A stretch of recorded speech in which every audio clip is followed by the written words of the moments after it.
Hello friends, very warm welcome to this quick revision lecture on today's session.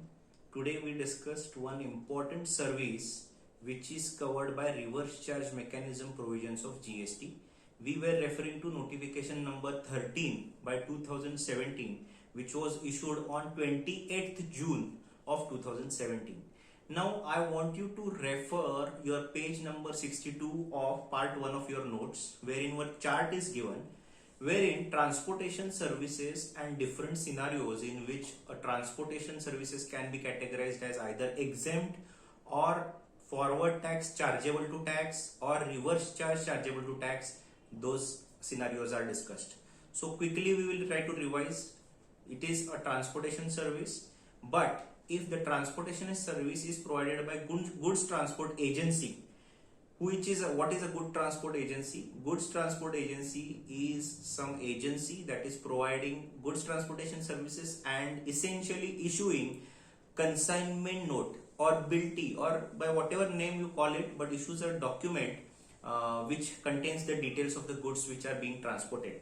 So if the service is provided by goods transport agency, then the transporter is given two options. Now this transportation services may be provided to anyone or the specified list of 7 taxable persons. Now which are these specified 7 persons? Factory registered under Factories Act, society registered under Societies Registration 1860 Act, cooperative society registered under various state laws, then a GST registered person, then body corporate established under any act, a partnership firm or association of person, and casual taxable person. If GTA provides services to these 7 categories of person, then essentially the transporter gets an option to either consider the service under reverse charge mechanism chargeable at 5% tax, wherein the recipient of these services will pay tax to the government, but the transporter will not be eligible to claim the input tax credit. And the second option to the transporter is that he may charge the tax to the recipient, collect the tax from him and pay to the government at the rate of 12%, and all the input tax credit benefit will be available to him. That is the main importance of this entry. But we should also understand that if the goods transportation services is provided by somebody other than the goods transport agency, means we had seen that example of small auto rickshaw wala who is providing transportation of services for transporting the 2 chairs of my office for repairs purpose.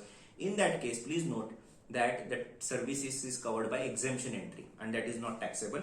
Also, some specified list of goods is given under GST law, for example milk, salt, agricultural produce, defense equipment, etc., etc. Those are of utmost importance. If transportation of service is given for the transportation of these specified goods, then the service will be exempted. Then we saw that if the transportation of services is given to some unregistered person, means we saw the example of movers and packers. If an individual wants to transfer his goods, household goods from one city to another city, so that is also exempt. Also, a transportation services is given by goods transport agency to an unregistered person, then also that transportation services is exempt.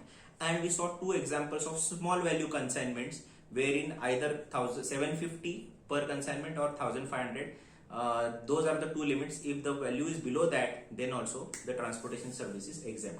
I hope with this video you could easily revise the goods transport agency services related to various categories, that is exempt, taxable under forward charge, and exempt and taxable under reverse charge mechanism. All the best.